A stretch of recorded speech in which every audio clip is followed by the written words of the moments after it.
नागपुरात एका अत्यंत दुर्दैवी घटनेत विजेचा धक्का लागून एका 5 वर्षाच्या चिमुकल्याचा मृत्यू झाला। उन्हाळी सुट्ट्या घालवण्यासाठी तो आपल्या मामाच्या घरी आला होता। खेळता खेळता तो घराच्या छतावर गेला असताना उघड्या विजेच्या तारेच्या संपर्कात आल्यानं त्याचा मृत्यू झाला। ही घटना यशोधरानगर पोलीस ठाण्याच्या हद्दीतील टिपू सुलतान चौक परिसरातील गरीब नवाज या भागात घडली।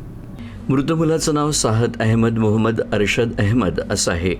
मिळालेल्या माहितीनुसार साहत हा आपल्या मामा मोहम्मद अहफाज मोहम्मद आबिद यांच्या घरी सुट्ट्यांसाठी आला होता। दुपारच्या सुमाराला तो घराच्या छतावर खेळत होता। यावेळी छतावर असलेल्या विजेच्या तारेच्या संपर्कात आल्यानं त्याला जोरदार विजेचा धक्का बसला। करंट लागल्यानंतर तो बेशुद्ध होऊन छतावरच कोसळला।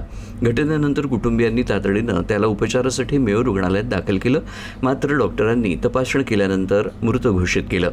या दुर्दैवी घटनेची माहिती मिळताच कुटुंबियांसह संपूर्ण परिसरात शोककळा पसरली। घटनेची माहिती मिळाल्यानंतर यशोधरानगर पोलीस घटनास्थळी दाखल झाले।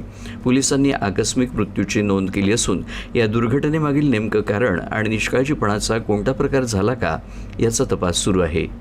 मोहम्मद साहत अहमद मोहम्मद इरशाद अहमद वय 5 वर्ष, राहणार अन्सारनगर मुर्तुजा गॅरेजजवळ मोमिनपुरा। हा गच्चीवर खेळत असताना इलेक्ट्रिक करंट लागून त्याची डेथ झालेली आहे अशी माहिती मिळाली होती। सदर माहितीवरून यशोधरानगर पोलीस ठाणे येथे मर्ग दाखल करण्यात आलेला आहे व पुढील तपास चालू आहे।